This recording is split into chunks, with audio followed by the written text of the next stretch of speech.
안녕하세요. 개인 사업을 하고 있는 30대 남자입니다. 3달 전 오랜 기간 암투병을 하신 아버지가 세상을 떠나셨습니다.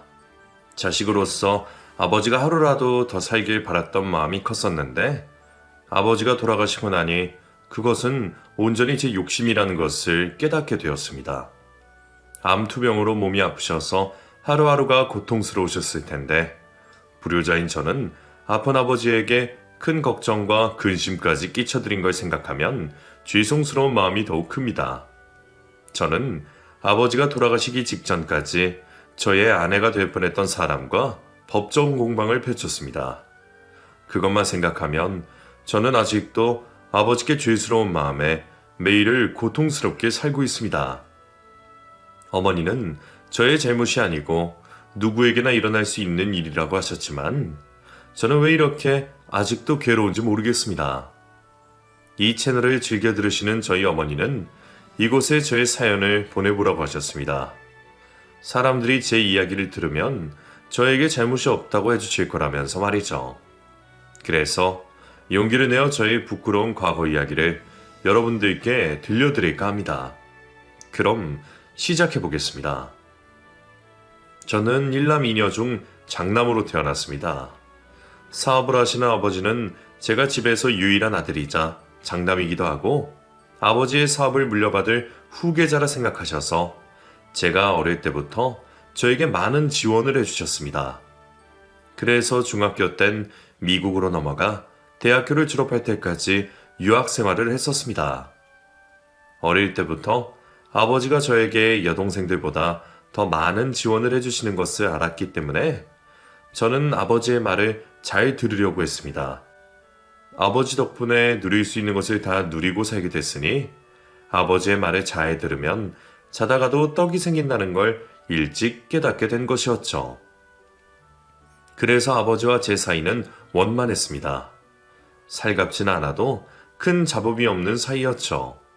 그런데 그런 아버지와 제가 크게 싸우고 멀어진 계기가 생기고 말았습니다. 바로 저의 결혼 문제였어요. 저는 미국 유학 도중 만난 친구와 20살 초반부터 장장 8년이라는 긴 시간 동안 연애를 했습니다. 한국으로 돌아온 저희는 결혼정년기에 맞춰 양가 부모님들을 찾아뵈었습니다.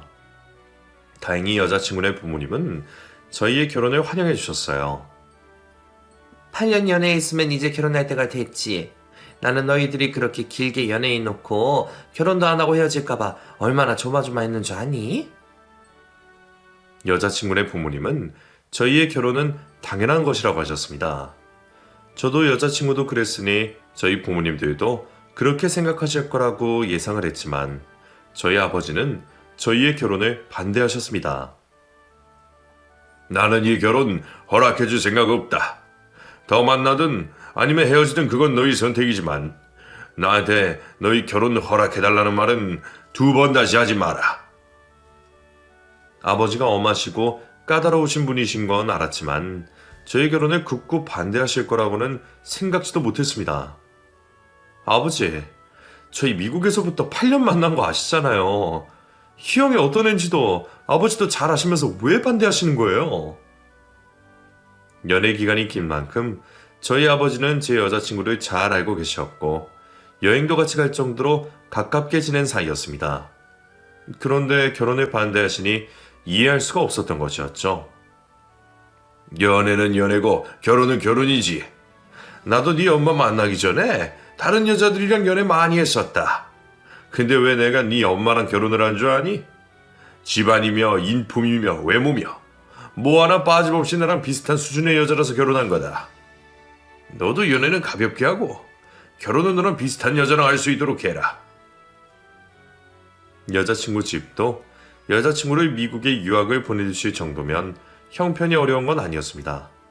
그저 여자친구 집보다 우리 집이 더 형편이 좋은 것 뿐이었기에 저는 아버지의 반대를 받아들일 수 없었습니다.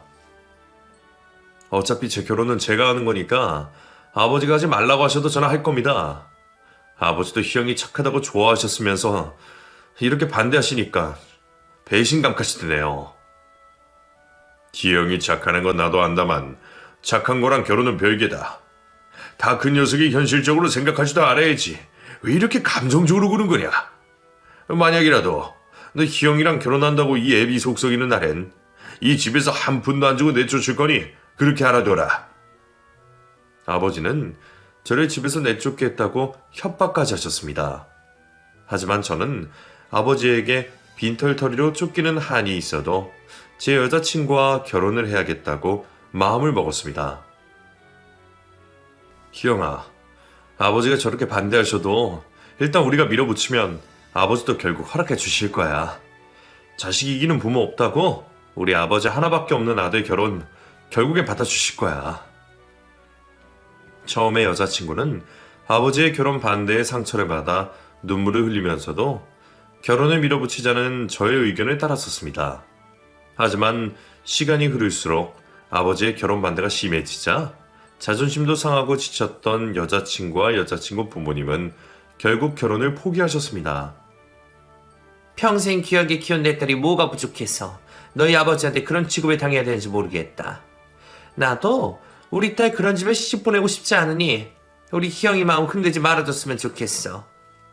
어머님, 제가 저희 아버지 마음 돌리겠습니다. 희영이랑은 절대 헤어질 수 없어요. 조금만 기다려주시면 안 될까요? 우리가 뭐가 아쉬워서 기다리길.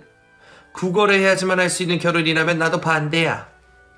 승우 너는 죄가 없지만 그런 아버지를 둔 죄라고 생각하고 죄책감을 느껴서라도 우리 희영이 포기해줬으면 하는구나.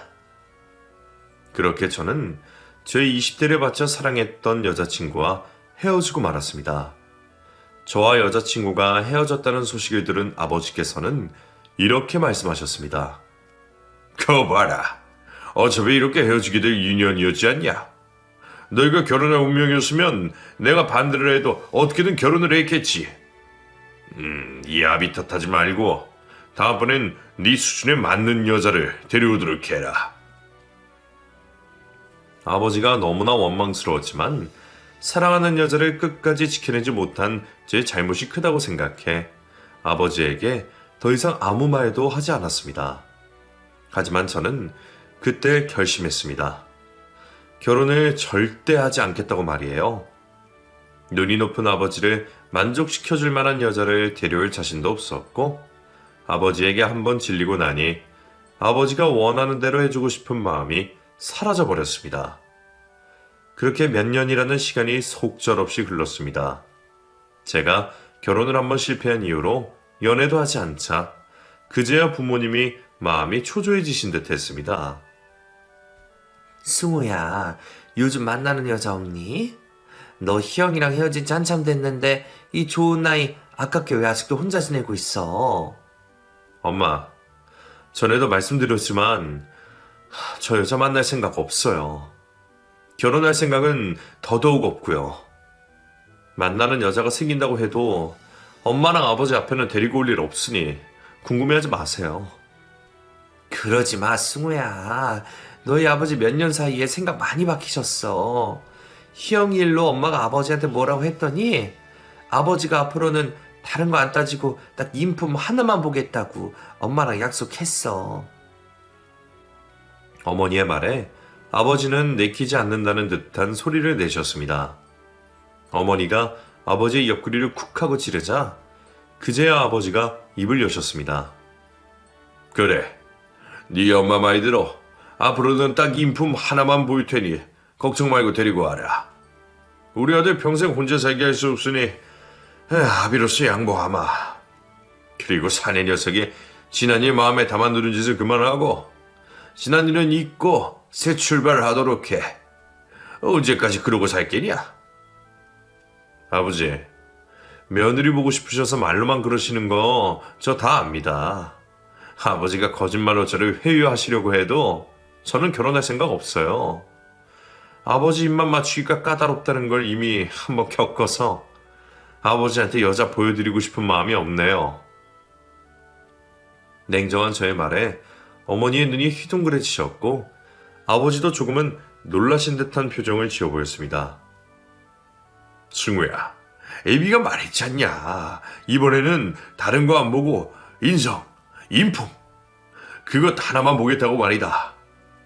그러니 아비 말 믿고 연애도 하고 결혼도 하거라. 네 말대로 네 결혼은 네가 하는 것이니 아버지가 더 이상 참견하지 않으마. 그때부터 부모님은 저를 설득하시기 시작했습니다.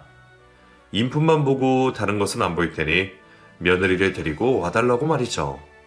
하지만 저는 아버지의 말이 진실이라고 해도 결혼에 대한 생각이 진작에 사라졌기 때문에 결혼을 해야겠다는 노력을 하지 않았습니다. 그러던 중 친구를 통해 소개팅 자리에 나가게 된 적이 있었습니다. 나 소개팅 같은 거 안 한다고 했잖아.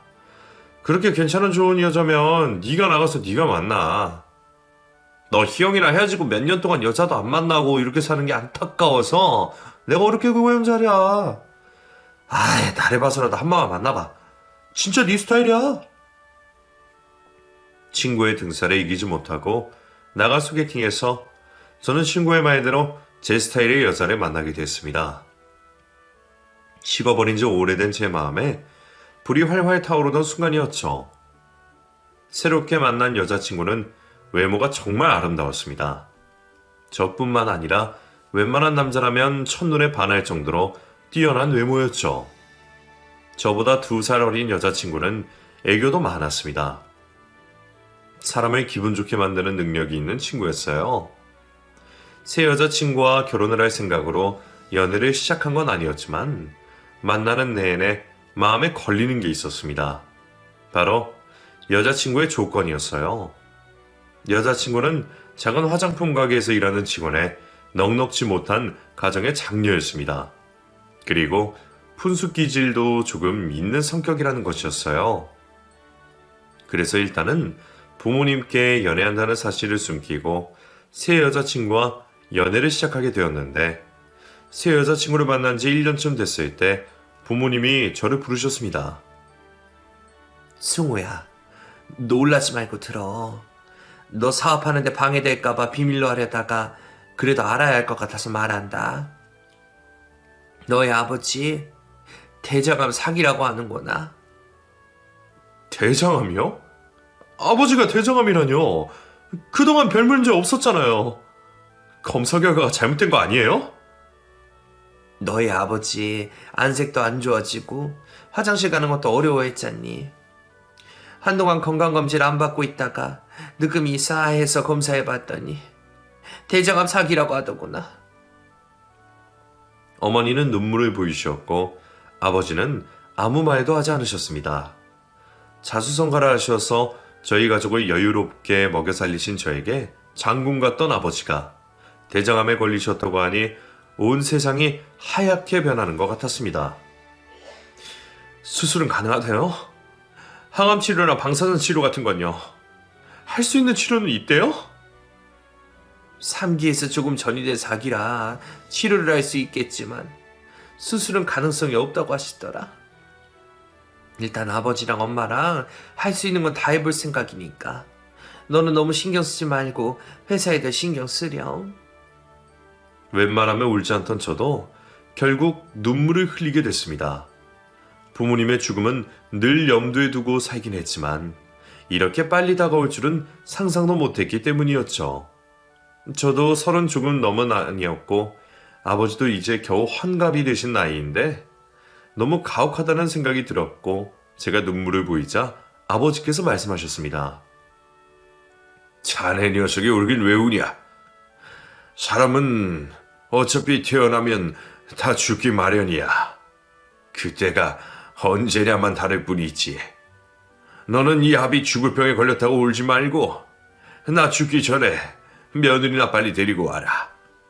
독한 맘 먹으면 적어도 3년은 안 버티겠냐? 아버지는 이 와중에도 며느리 타령이세요? 희영이랑 만나는 것만 허락해 주셨으면 아버지 벌써 손주도 보셨겠어요.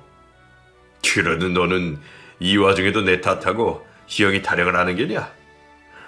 어쨌든 이 애비 살 날 얼마 안 남았으니 어떻게든 데리고 와라. 이렇게 된 마당에 며느리 집안이 어떻고 학벌이 어떻고 따지지 않으마. 아버지가 대장암에 걸렸다는 사실을 알게 된 날부터 저는 많은 고민을 했습니다. 지금 만나고 있는 여자친구를 부모님께 소개를 시켜드려야 했지. 그리고 이 여자친구와 결혼을 해도 됐지 말이죠. 여자친구와 결혼 생각을 전혀 하지 않은 채 연애를 시작한 거라 이런 상황에 놓이니 고민이 되는 건 어쩔 수 없더라고요. 저의 그런 근심이 얼굴에 보였는지 여자친구가 물었습니다. 오빠, 요즘 무슨 고민이라도 있어? 요 며칠 오빠 안색이 너무 안 좋아 보여서 걱정이야. 힘든 일 있으면 나한테 털어놔. 내가 해결은 못 해줘도 들어는 줄게. 진심으로 저를 걱정해주는 여자친구를 보니 내가 괜한 고민을 하고 있는 게 아닐까라는 생각을 했습니다. 결혼을 한번 실패한 경험 때문에 내가 지금 결혼을 고민하고 있는 거지 여자친구를 좋아하지 않아서 고민을 하고 있는 게 아니라는 생각이 들자 결심이 서게 됐습니다. 미니야, 우리 결혼할까? 너만 준비된다면 양가 부모님께 인사도 드리고 우리 같이 결혼 준비할래? 뜬금없는 청혼이기는 했지만 여자친구는 흔쾌히 승낙을 해주었습니다. 저의 청혼을 기다리고 있었다면서 말이에요. 아버지가 사람의 인품만 보시겠다고 했지만 그래도 지난번 같은 불상사가 일어나지 않게 이번엔 저희 부모님께 먼저 인사를 드리기로 했습니다. 제가 결혼할 여자친구를 데리고 온다고 하자 아버지는 이 녀석, 아닌 척 하더니 만나고 있던 여자가 있었구나. 이번엔 걱정하지 말고 데리고 오기만 해라. 라고 하시며 엄청 좋아해 주셨습니다. 아버지의 반응이 꽤 긍정적이기는 했지만 걱정을 완전히 내려놓을 수 없었던 제가 여자친구에게 미리 말했습니다. 미니야, 우리 아버지 옛날 분이시고 엄하셔서 너한테 상처가 되는 말을 하실 수도 있어. 무뚝뚝하셔서 내뱉으시는 말씀들이 다 날카로울 거니까 우리 아버지 하는 말 너무 마음에 담아두지 말고 상처받지 않았으면 좋겠다. 오빠, 걱정하지 마. 나 일하면서 어른들 자주 상대해서 그런 걸 상처 안 받아. 내가 아버님 눈에 들도록 잘해볼게. 여자친구가 긍정적인 성격의 소유자라 다행이었습니다. 아버지에 대한 걱정은 크기는 했지만 어렵게 다시 결혼을 결심했으니 여자친구를 데리고 집으로 갔습니다. 여자친구를 데리고 가자 어머니는 반갑게 맞이해 주셨고 아버지는 어색하게 웃으며 저희를 맞이해 주셨습니다. 그리고 식사를 마친 아버지는 본격적으로 여자친구의 신상을 파헤치기 시작했습니다. 우리 승우보다 2살 어리다는 것 말고는 아닌 게 없는데 지금 무슨 일 하고 있는지 물어봐도 되나? 아, 저요? 저 앞에 사거리에 있는 화장품 가게에서 일하고 있어요. 아버님도 아마 지나가다가 보셔서 어딘지 아실 거예요. 화장품 가게? 화장품 가게에서 일한다니 사장이라는 말이야? 아니면 직원이라는 말이야? 당연히 직원이죠. 거기서 일한 지 지금 3년 차 정도 됐어요. 저 혼자 일하기는 하지만 제가 일을 워낙 잘해서 사장님이 월급도 잘 쳐주시고 계세요. 순진한 여자친구는 모든 걸 사실대로 다 말했지만 아버지는 여자친구가 작은 화장품 가게에서 일하는 직원이라는 말을 듣고부터는 표정 관리를 하지 못하셨습니다. 작은 화장품 가게의 사장이라고 해도 아버지 눈에 차지 않았을 텐데 직원이라고 하니 아버지는 많이 놀라신 듯 했습니다. 나이가 30이면 그것보다 더 생산적인 일을 해야 되지 않나? 화장품 가게 직원이라니 어릴 때 꿈 같은 건 없었어? 꿈이요? 꿈은 없었고 저도 고등학교 때 공무원 붐이 일어나던 시기라 공무원이나 해볼까라는 생각은 했었어요. 근데 제가 의자에 엉덩이를 붙이고 있는 걸 힘들어해서 공무원은 포기하고 성인 돼서 이것저것 하다가 여기에 정착하게 된 거예요. 여자친구의 직업이 마음에 들지 않는다는 걸 아버지가 표정으로 티를 내고 있었지만 여자친구는 눈치를 못 챈 건지 아니면 그러든 말든 사건이 없다는 건지 아무렇지 않아 보였습니다. 오히려 처음과 똑같이 명랑하게 아버지를 대했죠. 아버지의 질문은 끝나지 않았습니다. 그래, 그건 그렇다 치고 아버지랑 어머니는 계시니? 두 분 무슨 일 하고 계시는지 물어봐도 될까? 아버지요? 아버지는 아파트 경비원이라고 계시고요. 어머니는 집안 마트에서 개선원 일하고 계세요. 경비원이랑 캐셔를 하고 계신다고? 그럼 형제는 어떻게 되냐? 제가 첫째고요. 밑으로 여동생이랑 남동생이 있는데 남동생은 지금 군대 가 있고 여동생은 간호사 일하고 있어요. 아버지는 들을 만큼 들으셨는지 더 이상 아무 말도 안 하셨습니다. 입을 꾹 다물어 버리신 거였죠. 결국 어머니 혼자서 애를 쓰며 대화를 이어나가고 있는데 여자친구가 불편한 표정을 짓고 있는 아버지께 물었습니다. 아버님, 제가 마음에 안 드세요? 오늘 인사도 드릴 겸 결혼 허락받으러 온 건데 아버님이 저 마음에 안 드시는 것 같아 하셔서 조금 속상하네요. 제 어떤 점이 마음에 안 드셔서 그러시는 건지 여쭤봐도 될까요? 애교 섞인 여자친구의 질문에 아버지는 눈을 피하시며 대답하지 않으셨습니다. 이번에도 뒷수습 담당인 어머니가 대신 대답을 하셨습니다. 이 사람이 낯가림이 심해서 그래. 미니가 마음에 안 들어서 이러는 게 아니니 신경 쓰지 않았으면 좋겠구나. 어머니의 말에 여자친구는 눈웃음을 보이며 알겠다고 대답을 했습니다. 어찌저찌 시간을 보내고 여자친구가 집으로 돌아간 후였습니다. 여자친구가 돌아가자 아버지는 바로 화를 내며 말씀하셨어요. 네, 이 녀석. 아무리 내가 인품만 본다고 했다고 정말로 인품 말고는 아무것도 볼 것 없는 여자를 데리고 오면 어쩌자는 거냐. 저 나이 들어 멀쩡한 직장도 없고 결국엔 네가 책임져야 되는 친정까지 멍청한 놈 같으니라고. 아버지, 3년 동안 한 곳에서 일하고 있다는 말 못 들으셨어요? 그 정도면 자리는 잡은 거죠. 무슨 일을 하는 게 뭐가 중요해요. 그리고 민희네는 제가 도와주지 않아도 본인들이 각자 알아서 벌어먹고 살고 있으니 걱정하지 않으셔도 돼요. 지금이야 다들 그렇게 살고는 있다지만 돈 많은 사이 얻으면 어떻게든 단물 빨아먹으려고 하는 게 처가집 식구들이다. 부모들도 제대로 된 직장도 없는 거 보니 모아도 돈도 없어 보이는데 결국엔 내가 귀하게 키운 내 자식 등골만 빼먹을 인간들이라고. 그 집에 멀쩡한 인간이라고는 간호사 일한다는 여동생밖에 없는 것 같더구나.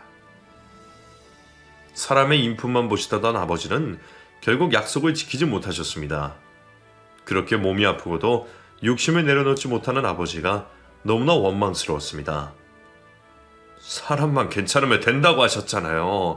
직업이 어떻고 처갓집 상황이 어떻든 결국엔 제가 결정한 일이고 무슨 일이 생겨도 제 결정에 제가 책임지게 되는 건데 뭐가 문제야, 아버지.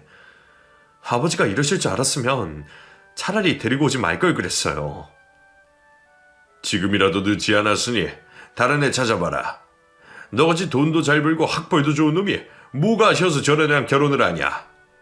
내가 너 저런 애랑 결혼하라고 미국 유학도 보내고 내 회사 물려준 줄 알아? 저런 애 데려올 줄 알았으면 차라리 희영이랑 결혼시킬 걸 그랬다. 몸이 아픈 아버지에게 화를 내고 싶지 않았습니다. 참을 수 있다면 참고 싶었죠. 그래서 저는 아버지에게 똑같이 화를 내고 소리를 지르는 대신 입을 다무는 걸 선택했습니다. 여자친구가 저희 집에 다녀간 이후 여자친구도 아버지가 저희의 결혼을 반대한다는 걸 눈치챈 듯 했습니다. 오빠, 아버님이 나 마음에 안 들어 하시지. 가기 전부터 그럴 것 같았어. 솔직히 말해서 오빠네는 우리 집에 비해 너무 잘 사는 편이고 우리 집은 그렇지 못하잖아. 그리고 나는 국원가에만한 화장품 가게 직원이고 오빠는 직원 100명이나 되는 회사 사장인데 아버님 눈에 당연히 오빠가 아깝게 보이시겠지. 아버지가 자수성가하신 분이셔서 그래. 누구보다 부지런하게 사셨고 누구보다 독하게 사신 분이라 완벽주의 성향도 강하다 보니까 그런 거야. 미안하다. 여자친구에게 아버지의 마음을 돌릴 수 있다는 약속을 해줄 수가 없었습니다. 제가 풀이 죽어 여자친구에게 말하자 오히려 여자친구가 저를 위로해주며 명랑하게 말했습니다. 오빠, 아버님 때문에 속상해하지 마. 아버님이 그러신 분인 거 누구보다 더 오빠가 잘 알잖아. 그러니까 우리 아버지는 원래 이러신 분이지라고 생각하고 넘겨. 그리고 내가 아버님 마음 얻을 수 있도록 노력해볼게. 오빠는 내가 아버님을 만날 수 있는 자리만 만들어줘. 무슨 생각인지 여자친구는 저희 부모님과 만날 수 있는 자리를 만들어 달라고 부탁했습니다. 여자친구의 부탁이긴 했지만 들어주고 싶지는 않았어요. 괜히 또 그런 자리를 만들었다가 아버지의 못난 모습만 보게 되고 여자친구에게 상처를 줄까 두려웠기 때문이었죠. 하지만 여자친구가 아버지의 마음을 얻을 자신이 있다며 자리를 만들어 달라고 계속 조르는 바람에 아버지를 설득해 여자친구를 다시 만날 수 있는 자리를 만들었습니다. 아버님, 어머님, 나와주셔서 정말 감사해요. 다름이 아니라 제가 저번 달에 저희 가게 최고 매출을 달성했거든요. 그래서 사장님이 보너스를 주셔서 보너스 받은 김에 아버님이랑 어머님께 비싼 식사 대접하고 싶어서 모셨어요. 그 보너스 받아봐야 얼마나 된다고 우리한테 쓰냐? 이런 데 쓰지 말고 차라리 적금을 부어라. 적금은 당연히 따로하고 있죠. 그리고 돈은 써야지 또 모인다고? 가족들이랑 좋은 시간 보내는 데 있으면 다음에 또 보너스 받지 않겠어요? 여자친구가 어른들에게 부침성도 좋고 살가운 건 잘 알고 있었지만 저렇게까지 저희 부모님에게 잘할 거라고는 상상도 못했습니다. 아버지는 분명 여자친구가 마음에 들지 않았지만 옆에 딱 붙어서 애교도 부리고 막내딸처럼 구니 더 모질게 굴지를 못하시는 듯 했습니다. 미니야, 넌 어쩜 마음이 이렇게 예쁘니? 보너스 받고 갖고 싶은 거 샀어도 됐을 텐데 우리 먼저 생각해줘서 정말 고마워. 여보, 미니 너무 예쁘죠? 우리 막내딸보다 나은 것 같아요? 저도 오늘 미니가 자리만 만들어 달라고 해서 두 분 모시고 온 건데 보너스 받아서 아버지랑 엄마 맛있는 거 사드리려고 그런 건지는 꿈에도 몰랐어요. 어머니와 저는 괜히 여자친구를 더 띄워주려고 노력을 했습니다. 그날의 일로 아버지의 마음이 조금 열리셨는지 여자친구에 대한 부정적인 말은 하지 않으셨고 오히려 집으로 초대도 해주셨습니다. 하루는 여자친구가 저희 집에서 저녁을 먹고 있던 중 갑자기 아버지 병원을 본인이 가겠다고 말을 꺼내왔습니다. 어머님, 아버님이랑 병원 다니시는 거 힘들지 않으세요? 저 평일에 쉬는 날이 있으니까 한 번씩 제가 어머님 대신해서 아버님 병원 같이 가드릴게요. 어머, 그래주면 나야 좋지. 병원 따라가는 일도 보통 일이 아니라서 나도 힘들긴 했었거든? 그리고 시아버지랑 며느리랑 같이 가면 얼마나 보기 좋아. 아버지의 병원을 같이 동행하겠다는 여자친구의 말에 아버지는 당연히 싫다고 거절하실 줄 알았는데 딱히 그렇지도 않은지 아버지는 이렇게 말씀하셨습니다. 그대로 단둘이 가는 건 둘 다 불편한 일이니 승우 엄마도 같이 가는 게 낫지 않겠어? 아버지의 말에 저도 어머니도 여자친구도 놀라서 눈이 휘둥그레졌습니다. 이 정도면 아버지가 여자친구를 며느리로 받아들인다는 의미나 다름없었기 때문이었죠. 그리고 너네 더 늦기 전에 얼른 결혼 준비해라. 올해 넘기기 전에 결혼식 올릴 수 있도록 서둘러. 병원에서 치료를 받으면 받을수록 나도 힘든 걸 보니 내가 살 날이 얼마 남지 않은 것 같다. 아버지, 결혼 허락해 주셔서 감사해요. 저희 잘 살겠습니다. 그리고 아버지, 조금만 더 힘내셔서 손주까지는 보고 쉬고 가세요. 제 부탁입니다. 여자친구의 정성이 통했던 걸까요? 아버지는 결혼을 허락해 주셨습니다. 그리고 아버지께서는 결혼에 들어가는 비용은 모두 제가 부담하라고 하셨어요. 여자친구는 결혼을 허락받은 후에도 매주 저희 부모님을 찾아뵙고 시간이 날 때마다 아버지와 병원에 동행했으며 경치 좋고 공기 좋다는 곳이 있으면 꼭 저희 부모님을 모시고 가주었습니다. 승우야, 아버지가 미니 너무 예쁘다고 집도 신축 아파트로 큰 거 해주시고 싶다 하더라. 에? 그리고 결혼하면 미니 일도 그만두게 하고 차 한 대 사줘서 애 낳을 준비하라고 하시더구나. 네 아버지가 미니를 마음에 들어서 얼마나 다행인지 몰라? 아버지의 마음이 한번 열리기 시작하니 아버지의 지원은 끝도 없었습니다. 그런 아버지의 모습이 신기하기도 하면서 감사했습니다. 여자친구가 잘한 것도 있는 게 분명하지만 아버지도 져주시는 게 있는 게 분명했기 때문이었죠. 하지만 그런 기쁨도 잠시 아버지는 저희 결혼식이 다가올수록 점점 쇠약해져 갔습니다. 얼굴에 핏기도 사라지고 머리도 거의 다 빠져가고 몸은 더 앙상하게 말라가고 있었죠. 아버지, 저희 아버지가 마련해주신 신혼집에서 오늘부터 같이 살기로 했어요. 어차피 결혼 몇 달 안 남아서 미리 같이 살아도 되겠다 싶어서요. 잘했다. 이제 너희는 부부나 다름없으니 책임감을 가지고 남자답게 가족도 지키며 잘 살아보거라. 아버지, 조금만 버텨주세요. 저 결혼식 얼마 안 남았어요. 그래도 하나밖에 없는 장남 결혼식은 보셔야죠. 아버지에게 결혼식은 보여드리지 못해도 하루라도 빨리 잘 사는 모습을 보여드리고 싶었던 저는 여자친구와 일찍 살림을 합쳤습니다. 아마도 저는 그때부터 여자친구를 제 여자친구가 아닌 저의 아내라고 생각을 했던 것 같습니다. 신혼집에 들어가게 된 날 아내가 제게 혼인신고는 언제 할 거냐 물었습니다. 오빠, 우리 혼인신고를 언제 할 거야? 집도 합쳤는데 결혼식 때까지 기다릴 필요 있어? 부모님들한테 말씀드리고 미리 해두자. 지금 회사 일이랑 결혼식이랑 아버지 일 때문에 정신 없어서 그러는데 여유가 생기면 그때 하기로 하자. 당장은 내가 약속이 너무 많아서 어려울 것 같아. 혼인신고를 결혼식 전에 하자는 아내의 말에 일단 알겠다고 대답을 했지만 아내는 그날 이후 틈만 나면 혼인신고는 언제 하냐고 물었습니다. 제가 하기 싫어서 하지 않는 게 아니라 정말 시간을 낼 수 없을 정도로 바빠서 계속 미루다 보니 결국 결혼식 전날까지 혼인신고를 하지 못하게 됐습니다.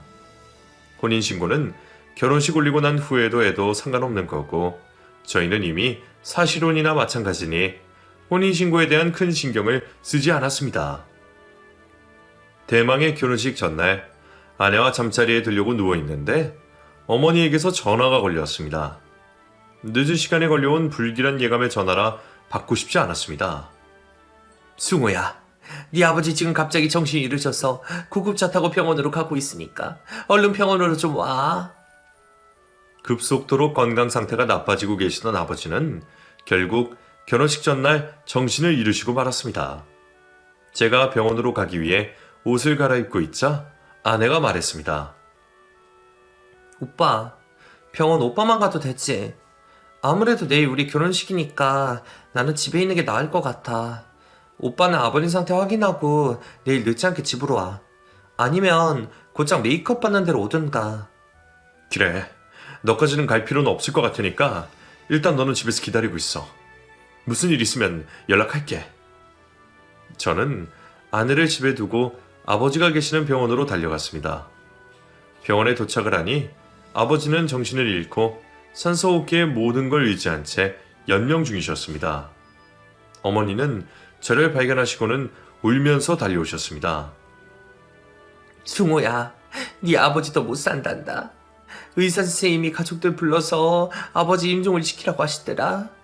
내일 네 결혼식인데 아버지 네 결혼식도 못 보고 가시면 어떡하니?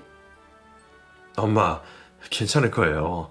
아버지 강하신 분이시잖아요. 아버지 분명 다시 깨어나실 거예요. 아버지는 의식을 되찾지 못하시긴 했지만 어떻게든 살아남으시려는지 숨을 결코 놓지 않으셨습니다. 아내에게 아버지가 위독하다는 메시지를 남겨놓고 어머니와 여동생들과 밤을 새우며 아버지 임종을 지키고 있을 때였습니다.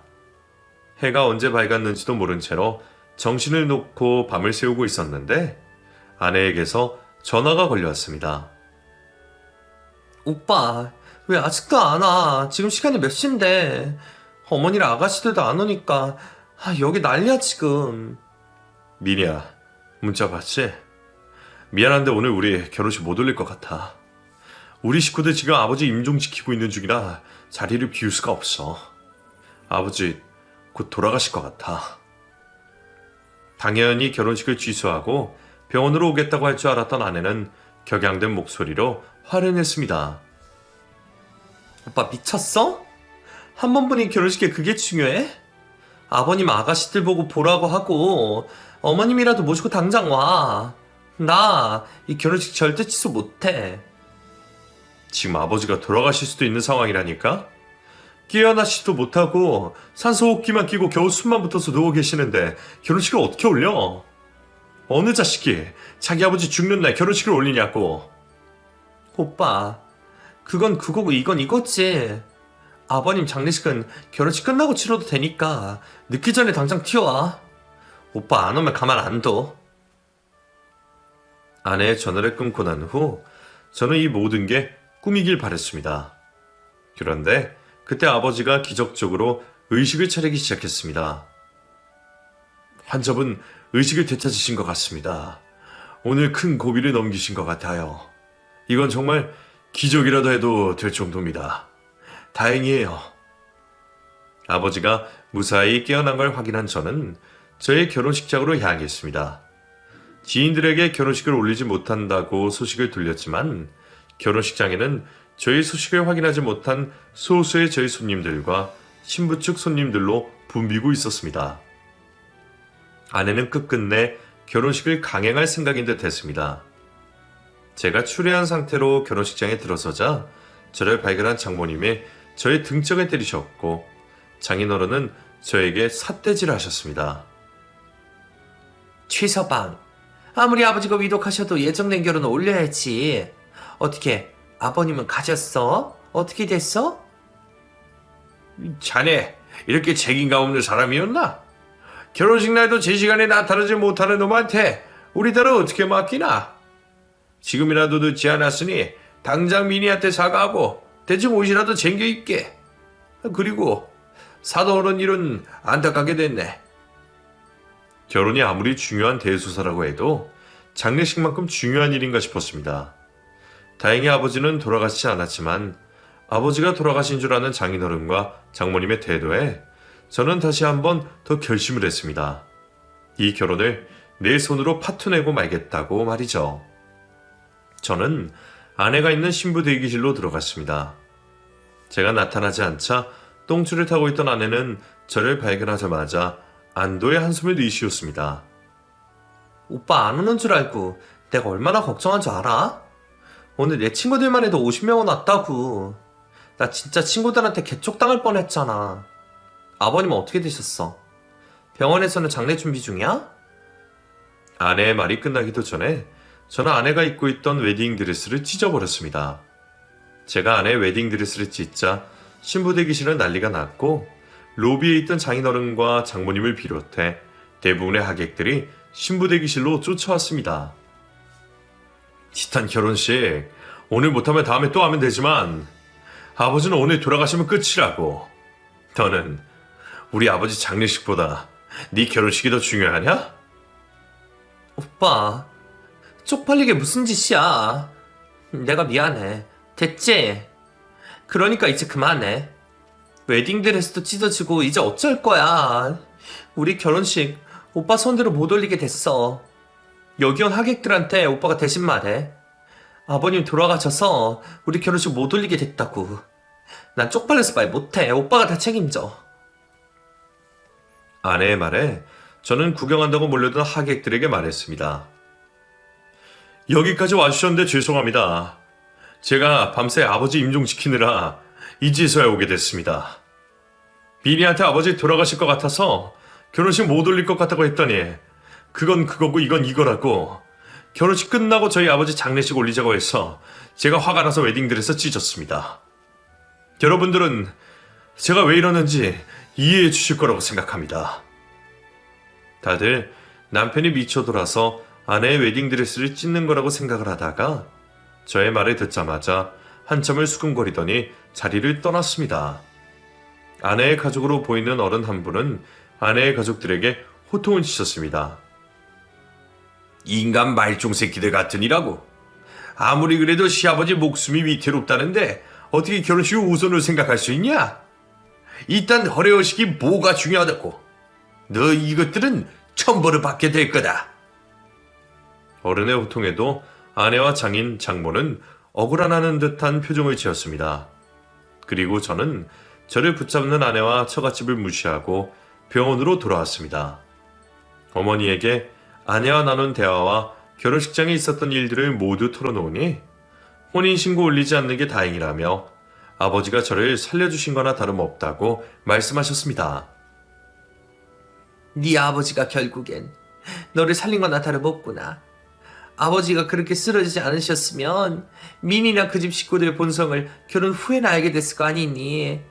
그리고 혼인신고 전에 끝내게 돼서 천만다행이다. 어머니 말이 맞았습니다. 아버지가 쓰러지지 않으셨다면 저는 결혼식을 올리고 혼인신고를 마친 후에 내 아내와 처갓집의 본성을 알게 되었었겠죠. 결혼식을 뒤엎고 난 후 아내에게 우리의 관계를 끝내고 신혼집에서 나가달라고 말을 하려고 했는데 아내가 먼저 이상한 요구를 해왔습니다. 오빠 때문에 나 지인들한테 개망신당하고 파혼녀 이미지 생겼으니까 그에 대한 피해 보상을 해줬으면 좋겠어. 우리 엄마랑 아빠도 결혼식 이후로 힘들어 하시니까 우리 가족 정신적 피해 보상도 제대로 해줬으면 해. 피해 보상금을 봐도 내가 받아야 되는 건데 왜 네가 요구를 하고 있냐? 너 이제 막 나가겠다 이거야? 오빠가 무슨 피해를 봤는데. 어쨌든 아버님 결국에 살아나셨잖아. 그리고 나 결혼식 올린다고 쓴 돈도 많아서 그것도 청구할 거니까 그렇게 알아둬. 결혼식을 준비하면서 돈 한 푼도 내지 않았던 아내가 무슨 돈을 썼다는 건지 이해가 되지 않았습니다. 제가 모르는 단기 기억 상실증이라도 걸린 건가 싶었죠. 네가 무슨 돈을 썼다고 그래? 집이며 결혼식장이며 네가 입는 웨딩드레스부터 너네 가족 결혼식에 입는 옷까지 다 내 돈으로 샀는데 무슨 돈이 들어갔다는 거야? 결혼식 준비한다고 피부과 다니고 비싼 화장품 산 돈은 생각 안 해? 그것뿐이야. 신혼집 들어갈 때 내 집 옮긴다고 쓴 이삿짐 센터 비용도 있다고. 웬만하면 좋게 끝내려고 했는데 끝까지 막장으로 나오는 아내를 보니 그럴 수가 없었습니다. 그래서 저는 변호사를 선임해 깔끔하게 법적으로 해결을 보기로 했었습니다. 결국 재판에서는 저의 손을 들어주었고 아내에게 결혼식 비용 등을 지불하라고 판결을 내려주셨죠. 판결이 나오자 그제야 아내가 꼬리를 내리고 저를 찾아왔습니다. 오빠가 우리 신혼집 들어간 날 나한테 그랬지. 지금부터 우리는 부부 사이라고. 우리가 비록 법적 부부는 아니었지만 그래도 나름 부부였는데 너무 냉정하게만 생각하지 말고 나 한 번만 봐주면 안 될까? 내가 정말 잘못했어. 오빠가 용서만 해준다면 내가 아버님 모시고 살게. 어? 우리 아버지 너한테 맡기고 싶지 않으니까 그런 무서운 소리 하지도 말고 꺼져. 다시는 내 눈앞에 나타나지 말고. 아내는 갑자기 제 앞에 무릎을 꿇더니 빌기 시작했습니다. 그런 모습을 보고 싶었던 건 아니었는데 얘가 왜 이러나 싶었죠. 오빠, 사실 나한테 빚이 4억이나 있어. 오빠도 장남이라서 알겠지만 나도 장녀라 집안을 책임져야 된다는 부담감이 크거든? 그래서 엄마랑 아빠 빚 대신 갚아주고 동생들 대학 보내주고 가족들이 갖고 싶다는 거 다 사주다 보니까 빚이 4억이나 생긴 거야. 그래서 말인데 헤어져 줄 테니까 보상금은 안 받으면 안 될까? 나한테 그만한 돈이 없어서 그래. 4억이라는 빚을 갚아달라는 것도 아니고 보상금만 받지 말아달라고 하는 아내의 부탁에 저는 고민을 해보겠다고 했습니다. 아내의 사정이 딱하기도 해서 불쌍한 마음의 아내의 요구대로 보상금을 받지 않으려고 했는데 아내를 소개해준 친구에게서 새로운 사실을 듣게 되었습니다. 나는 걔 얼굴만 보고 너한테 소개해준 건데 알고 보니까 걔가 성격이 더럽기로 유명했다더라. 얼굴만 믿고 살아서 인성 파탄난 걸로 유명했는데 미니가 지 친구한테 너희 집 돈 많아서 결혼식 올릴 때까지만 참고 살면 된다 했다네? 걔가 그런 애인 줄 알았으면 너한테 소개해주지도 않았던 건데 미안하게 됐다. 아내는 돈 많은 저희 집에 시집 오면 팔자를 필 수 있을 거라고 생각한 듯 했습니다. 모든 사실을 알게 되니 아내를 향한 일말의 동정도 사라져버렸습니다. 너 불쌍해서 그 돈 안 받으려고 했는데 우리 집 돈 보고 착한 척했다고 생각하니 소름이 돋아서 그 돈을 받아야 될 것 같다. 소름 돋을 것같이 있어? 사람은 원래 필요한 사람이 우물 판다고 자기한테 이익이 되는 일이면 뭐든 할 수 있는 거야. 오빠는 태어나기 부잣집에 태어나서 굽히고 살고 가식적으로 사는 게 뭔지 모르겠지만 나는 평생 그렇게 살아왔다고. 오빠도 다 알게 된 마당에 솔직하게 말하자면 오빠 아버지 비맞추기 얼마나 힘들었는지 알아? 내 아버지도 아닌데 매주 찾아뵙고 병원도 같이 가고 나 힘들었다고. 내가 오빠 아버지한테 한 걸 생각해서라도 오빠 나한테 이러면 안 되는 거 아니야? 결국 아내와 저는 깨끗하지 못하게 관계를 마무리 지어야 했습니다. 두 번째 결혼도 실패를 하긴 했지만 첫 번째 결혼만큼 힘들지 않았습니다. 왜냐면 저는 병상에 누워 계시는 아픈 아버지를 더 신경 써야 했기 때문이었죠. 저의 결혼식 날 기적적으로 깨어나신 아버지는 그렇게 한참을 더 살아주시고 3달 전 가족들과 영원한 이별을 하게 됐습니다. 하루라도 더 저희와 함께하기 위해 고통스러운 날들을 버텨주신 아버지께 감사하고 죄송스러운 마음이 큽니다. 그리고 끝끝내 잘 사는 모습을 보여드리지 못한 것도 죄송스러웠습니다. 이런 제 마음을 아버지도 아신 건지 아버지가 돌아가시기 전에 제게 말씀해 주셨습니다. 승우야, 네가 행복한 삶을 살아라. 그동안 이 아비가 욕심을 부려서 미안했다. 라고 말이죠. 아직 많이 힘들기는 하지만 저는 아버지의 말씀을 가슴에 새기고 다시 잘 살아갈 수 있도록 노력을 해보려고 합니다. 하지만 언제쯤 이 죄책감과 괴로움 속에서 완전히 벗어날 수 있을지 모르겠습니다. 유쾌하지만은 않았던 저의 이야기를 끝까지 들어주셔서 정말 감사드립니다. 여러분들은 행복하세요?